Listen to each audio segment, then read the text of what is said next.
고린도전서 10장 말씀을 중심으로 감당할 시험이란 제목으로 함께 은혜를 나누고자 합니다. 고린도전서는 사도 바울이 고린도 교회 성도들에게 보낸 편지입니다. 그런데 이 고린도 교회 성도들은 믿음 안에서 거듭나 교회 일원이 되었지만 그들은 영적으로 그렇게 성장하지 못한 미성숙한 성도들이 많았습니다. 우리 고린도전서 3장 1절 말씀을 한번 함께 읽어보겠습니다. 시작. 형제들아, 내가 신령한 자들을 대한 것 같이 너희에게 말할 수 없어서 육신에 속한 자 곧 그리스도 안에서 어린아이를 대한 것 같이 하노라. 지금 바울이 고린도 교회 성도들을 처음부터 대하면서 내가 너희를 신령한 자, 영적으로 성숙한 자처럼 대할 수가 없다. 그래서 너희를 어떤 자들과 같이 대한다고요? 어린아이 같이 대한다. 그래서 너희들에게 좀 밥 같은 거친 음식을 먹일 수 없어서 죽과 같은 그런 것들을 너희들에게 먹인다 이러면서 자세하게 설명하고 있습니다. 사실 고린도전후서를 읽어보면은 고린도 교회처럼 문제가 많은 교회는 없었습니다. 그것도 각종 문제들, 예를 들어서 분쟁이, 교회 안에 분쟁이 있고요. 서로 고소하고 서로 법정에 싸우는 이런 문제도 있고요. 그 다음에 은행의 문제도 있고요. 우상숭배의 문제도 있고 등등 수많은 문제들이 있었습니다. 그러니까 바울이 볼 때 그들은 영적으로 아직 어린아이 상태에 있다는 것입니다. 그런데 문제는 고린도 교회 성도들도 우리가 영적으로 아직 어린아이구나 이렇게 생각하면 좋을 텐데 이들의 생각에는 우리는 굉장히 그래도 수준 높고 믿음이 대단한 그런 성도라고 착각하고 있었던 것이 문제인 것입니다. 한마디로 말하면 그것은 교만인 것입니다. 그런 고린도 교회 성도들에게 겸손해야 될 것을 가르치면서 바울은 오늘 이스라엘 백성의 출애굽 사건을 통해서 어떻게 우리가 신앙생활을 할 것을 설명하고 있는 것입니다. 여러분, 오늘 말씀에 보면은 이 이스라엘 백성들이 모세를 따라서 출애굽하여 홍해를 건넌 사건을 신약시대에 적용한다면은 우리가 예수님 믿고 성도들이 세례받은 그 물속에서 세례받은 것과 구약에서 홍해를 건넌 그 사건을 같은 것으로 해석하는 것입니다. 결국 이스라엘 백성들이 애굽에서 종살이하던 그들을 하나님께서는 모세를 통하여서 전적인 은혜로 구원받았죠.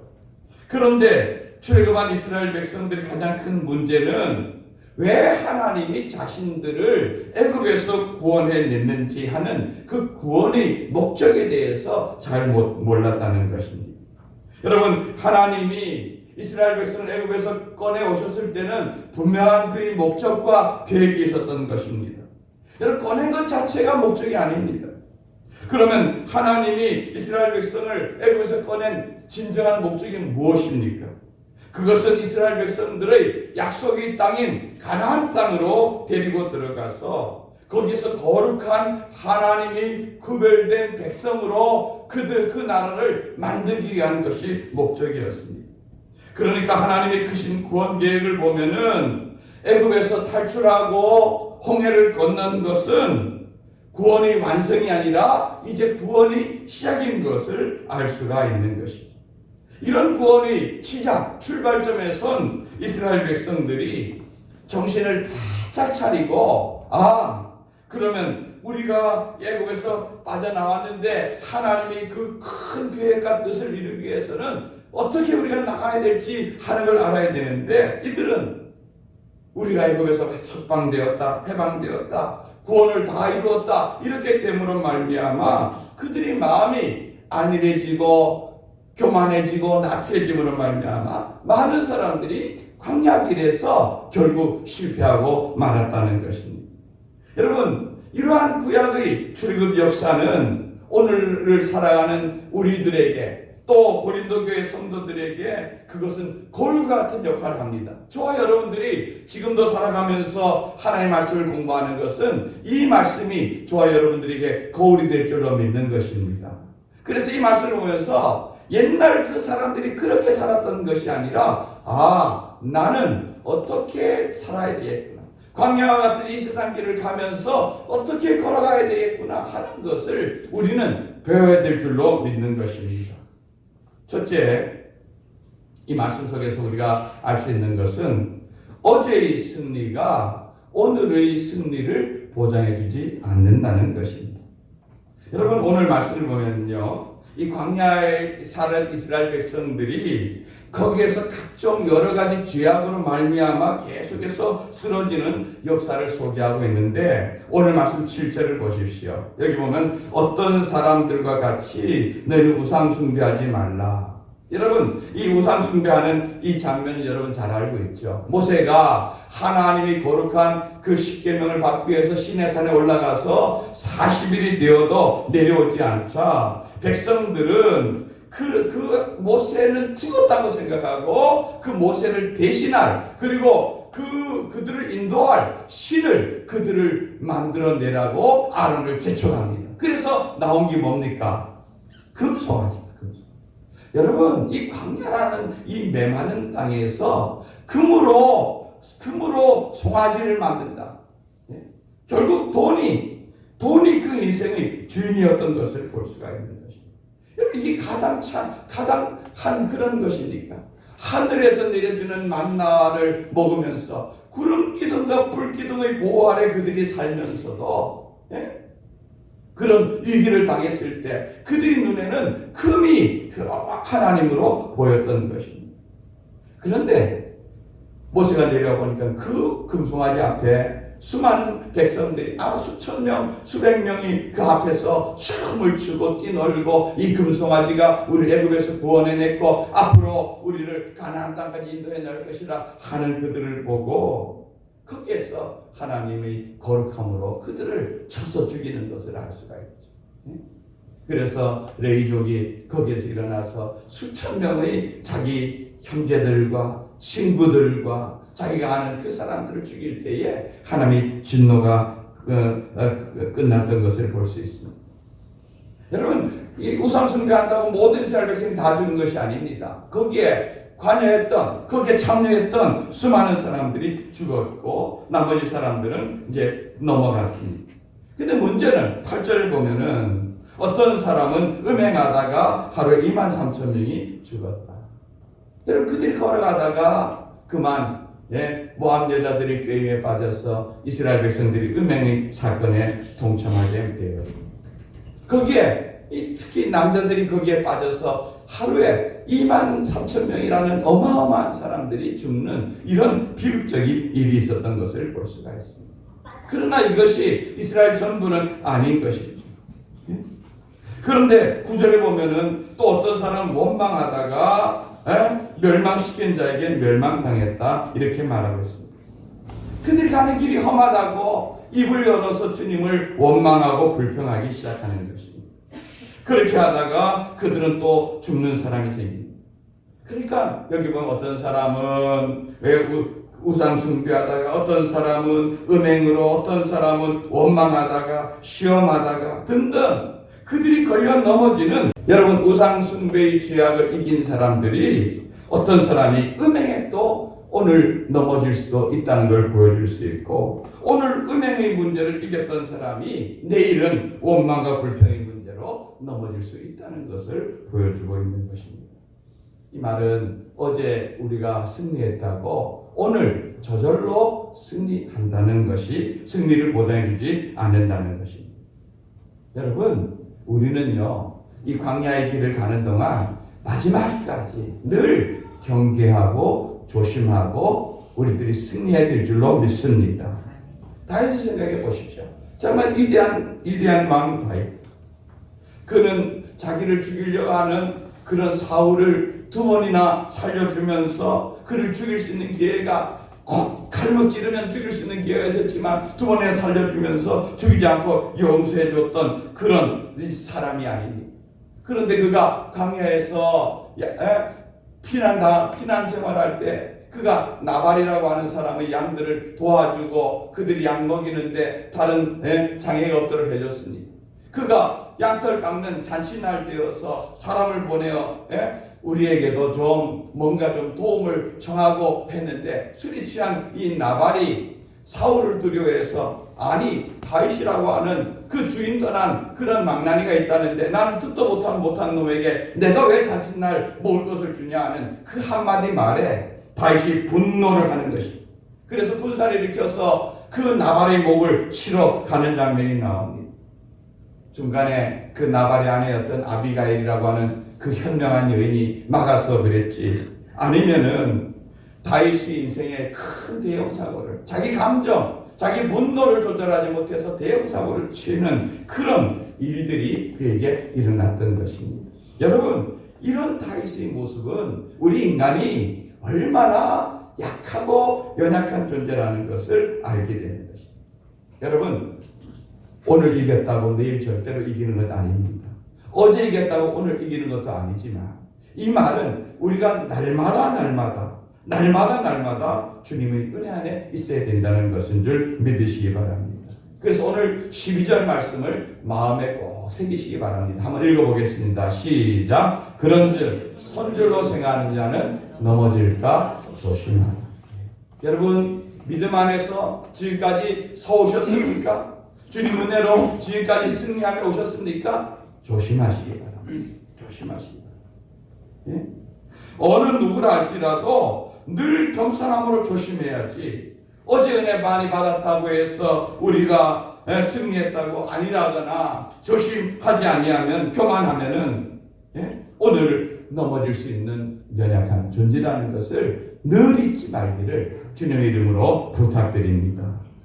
두 번째로, 하나님은 우리가 감당할 수 있는 시험만 허락하신다는 것입니다.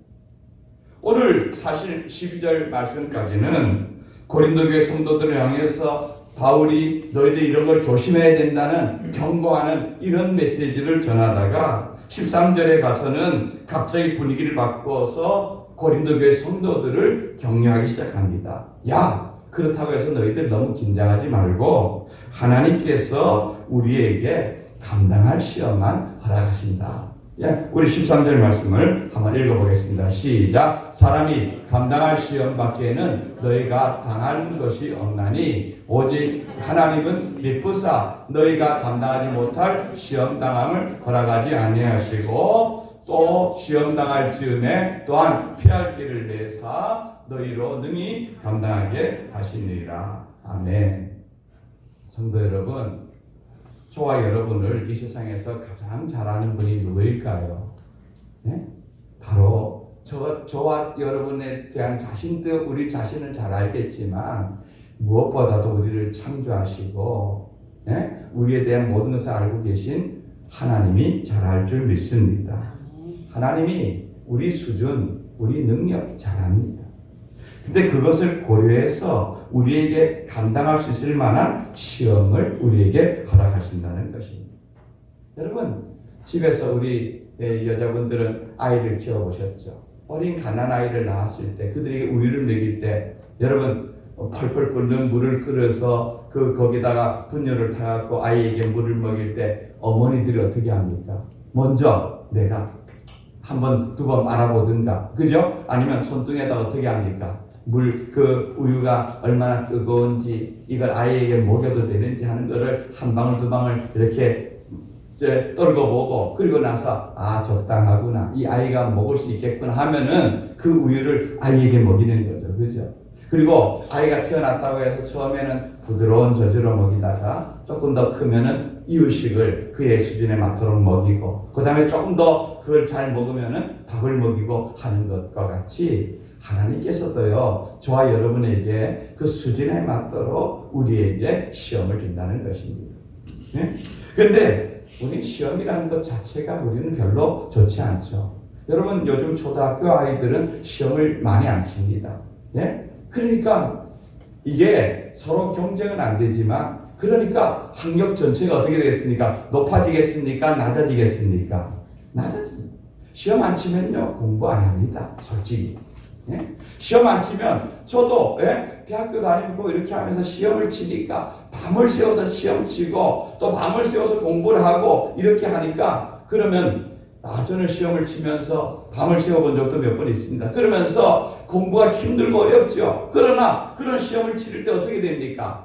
그렇게 하면, 그렇게 해서 중간고사를 치고 학교 말 시험을 치면은, 그때 되면은, 이번 학기에 내가 이 과목을 통해서 배운 것이 이거구나 하는 것이 정리가 되는 것입니다. 그만큼 그가 성장하고 성숙해졌다는 것을 의미하는 것입니다. 근데 하나님께서 우리를 인도하실 때 우리들의 믿음, 우리들의 신앙의 수준에 따라서 그 사람에 맞도록 하신다는 것을 여기 말하고 있는 것입니다. 그러니까 우리가 우리 인생에 닥치는 어떤 어려운 문제를 당하면은 우리가 잊지 말아야 될 것은 이 시험은 내가 능히 이길 만한 것이니까 하나님께서 나에게 주셨구나. 내가 하나님만 온전히 의지하고 바라본다면은 이 시험을 우리가 통과할 수 있으니까 나에게 허락했구나. 내가 이것을 통해서 한 단계 더 성장하고 성숙할 수 있겠구나. 이런 생각을 여러분 먼저 가져야 되는 것입니다. 왜 하나님이 나에게 이런 문제를 주어서 나를 넘어지게 하는가? 원망하고 불평하지 말고 그 문제를 바라보는 생각 자체를 이렇게 바꿔야 된다는 것입니다. 여러분, 이스라엘 백성들이 출애굽에서 나와서 그들이 가나안 땅을 향해서 진군하는데, 사실 이스라엘 백성들이 가나안 땅으로 올라가기 위해서, 애굽에서 나와 가나안 땅을 가기 위해서 제일 빠른 길은 그 해안길을 따라서 올라가면은 제일 빠른 길입니다. 그런데 하나님께서는 그들을 그 길로 인도하지 않으시고, 그 길로 인도하지 않고 좀 먼 길이지만 돌아가는 길로 인도하셨습니다. 그러니까 이스라엘 백성들은 하나님이 왜 우리를 애굽에서 구원해냈고 이 가까운 길로 안 가고 먼 길로 가느냐 신경질 내는 사람도 있었지만, 그러나 출애굽기 13장을 보면은 하나님이 그렇게 한 이유를 분명하게 밝히고 있습니다. 13장 17절 말씀 한번 읽어봅니다. 시작. 바로가 백성을 보낸 후에 블레셋 사람의 땅의 길은 가까울지라도 하나님이 그들을 그 길로 인도하지 아니하셨으니, 이는 하나님이 말씀하시기를 이 백성이 전쟁을 하게 되면 마음을 돌이켜 애굽으로 돌아갈까 하였습니다. 아멘. 여러분, 지금 이스라엘 백성은 애굽에서 나왔지만 그들은 애굽에 내려갈 때에 그냥 내려갔습니다. 그리고 거기에서 노예 생활했습니다. 여러분, 노예 생활하던 백성들이 그냥 그들이 이제 하나님의 전적인 은혜로 구원받아 나왔는데 그들은 아직 조직도 안 되었고 훈련도 안 되었어요. 무기도 없습니다. 예? 그럼 그들이 이 지금 가장 빠른 길인 그 가나안 땅으로 올라가면 제일 먼저 만난 사람들이 블레셋이라는 그런 사람들입니다. 이 블레셋 사람들은 가나안 땅 사람들 가운데서도 가장 강하고 가장 그런 족속들이었습니다.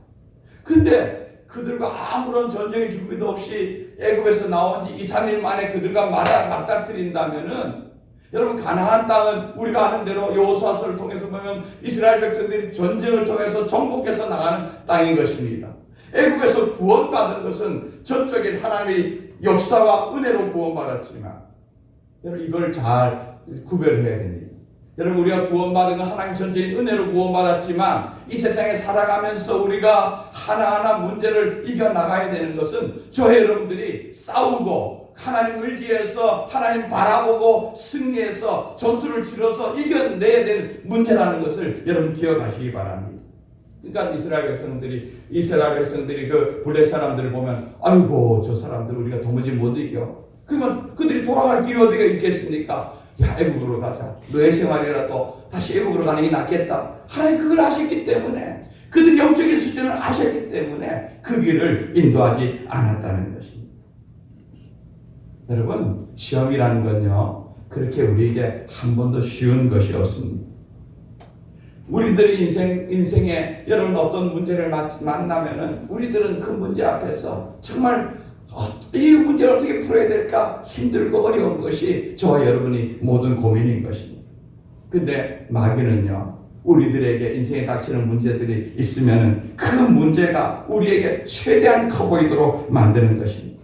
그래서 어떤 문제든지 우리에게 골리앗 같은 문제가 되어서 우리 눈에 크게 보여서 우리 모두는 아이고 이 문제 앞에서는 우리는 도저히 이길 수 없다 해서 기도하지도 않고 도전해보지도 않고 잔뜩 겁만 먹고 지레 포기하게 만드는 것이 마귀의 전략인 것입니다. 그런데 성령 하나님께서는 오늘 이 진리 말씀을 통해서 우리에게 말씀하시는 것은 아니다.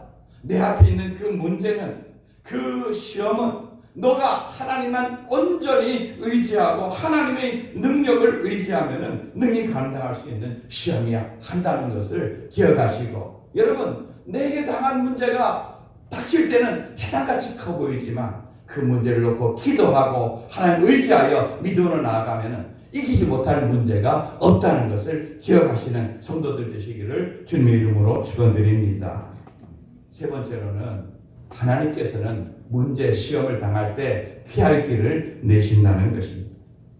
우리 13절 말씀을 다시 한번 읽어보겠습니다. 시작. 사람이 감당할 시험 밖에는 너희가 당한 것이 없나니 오직 하나님은 미쁘사 너희가 감당하지 못할 시험 당함을 허락하지 아니하시고 시험 당할 즈음에 또한 피할 길을 내사 너희로 능히 감당하게 하시느니라.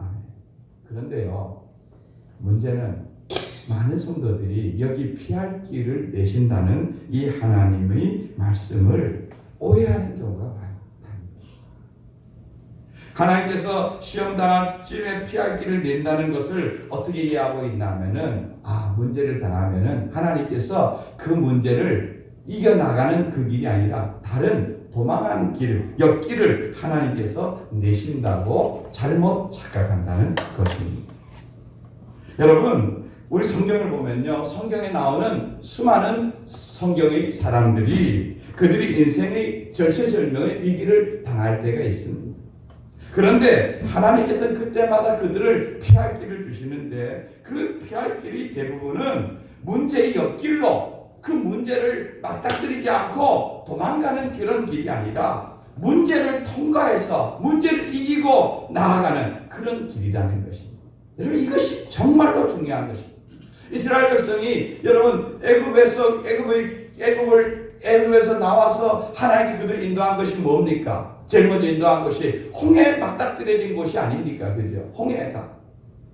이스라엘 백성들 그 앞에 와서 뒤에서는 애굽 사람들이 쫓아오죠. 앞에는 망망한 바다가 그들을 가로막고 있죠. 그랬을 때 그들은 절망하고 하나님 우리를 애굽에 매장지가 없어서 여기 와서 죽게 하려는가 그들은 탄식하고 원망했죠. 근데 하나님은 여러분 다른 피할 길을 냈습니까? 아닙니다. 어디에 길을 냈습니까? 그들이 가로막고 있는 정말 그들이 볼 때는 절대로 열릴 것 같지 않은 홍해 바다를 가름으로 말미암아 그곳에 길을 낸 줄로 여러분 믿으시기 바랍니다.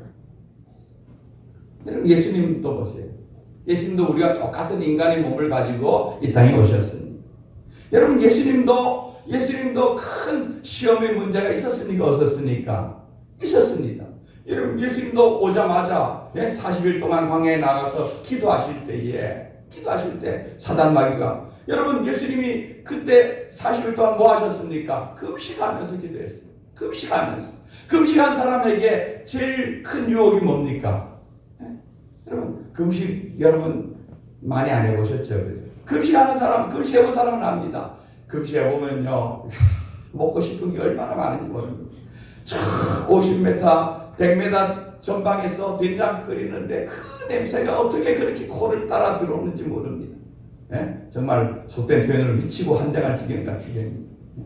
저도 20살 때 그 6일인가 금식을 했는데 나중에니까 내려가면 이것도 먹어야 되겠다 저것도 먹어야 되겠다 언제나 먹을 것만 잔뜩 생각나. 이런 유혹들이 여러분 40일 동안 예수님이 금식하셨으면 예수님이 육신적으로 얼마나 배고프고 음식에 대한 갈망이 있겠습니까? 그러니까 그 마귀가 제일 먼저 뭘 갖고 와서 음식 문제를 갖고 예수님께 도전합니다. 근데 그거 안 되니까 또 다른 문제 갖고 합니다. 또 다른 문제를 바꿉니다. 어떻게든 이 세상 그 사단 마귀를 그렇게 유혹하는데 그건 예수님 다 이겼습니다. 말씀. 그런데 예수님의 인생의 가장 큰 최고의 시험은 아마도 십자가일 것입니다. 십자가. 그래서 예수님께서는 그 문제를 두고 밤을 새워서 하나님 앞에 감람산 동산에서 기도합니다. 하나님, 이 잔을, 이 십자가를 내게서 좀 옮겨주옵소서. 왜요? 예수님이 감당하기에는 너무너무 힘들고 너무너무 어렵게 느껴졌기 때문인 것입니다. 그래서 이 고난의 잔을 내게서 옮겨달라는 그 기도 속에서 예수님의 인간적인 연약함, 인간적인 마음, 그 십자가를 어떻게든 비켜가고 싶은 그런 마음이 그에게 있었던 것입니다. 여러분, 예수님도 인간이기 때문에 자기가 그 제자들 앞에 달려서 당할 그 고통, 그 수치, 그 어려움 알기 때문에 예수님도 그걸 피하고 싶은 그런 마음으로 기도했습니다. 그런데요, 하나님께서는요, 십자가에서 피할 수 있는 다른 길을 허락해 주신 것이 아니라 그 겟세마네 동산의 기도 가운데서 십자가를 칠 수 있는 영적인 힘을 공급해 주신 줄 여러분 믿으시기 바랍니다. 누가복음 22장 42절 43절 한번 읽어봅니다. 시작. 이르시되 아버지여, 만일 아버지 뜻이거든 이 잔을 내게서 옮기시옵소서. 그러나 내 원대로 마시옵고 아버지 원대로 되기를 원하나이다 하시니, 천사가 하늘로부터 예수께 나타나 힘을 더하더라. 아멘. 뭘 더하더라? 힘을 더하더라. 예수님께서 그 기도를 감당할 수 있는 힘, 십자가를 감당할 수 있는 힘을 천사를 통해서 하나님께서 부어주시는 말미암아 이 십자가를 너가 반드시 줘야지만 인류를 구원할 수 있고 하나님의 구원의 성업을 이룰 수 있다는 것을 알게 하시고 감당할 수 있는 힘이 예수님께 생긴 줄 믿으시기 바랍니다. 그 힘이 생길 때에 그 힘으로 십자가를 지는 것입니다. 여러분, 우리 구약에서 에스더라는 그런 왕후를 봅니다.